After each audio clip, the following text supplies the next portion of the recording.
how to scan QR code on any Android device. The very first step is to download any QR code reader from your Play Store. In the search bar, search for QR code scanner. You can download any one QR scanner among these.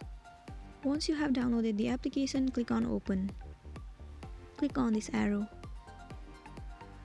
Now here you'll get to see two options, scan using the camera or scan image. So let's try out the first one, scan using the camera. You need to make one QR code ready. Now you need to place this camera to your QR code. And then it will quickly scan your QR code. There you can see that the website has been visible to you. And now you can just click on this and head over to your website. Now you can check out this website. Now go back and here you'll get to see the option of scan image. With this option you can scan whichever QR code that is stored in your gallery. So this is it, and this is how you can scan any QR code on your Android device. I hope you found this video useful. Thank you for watching it till the end.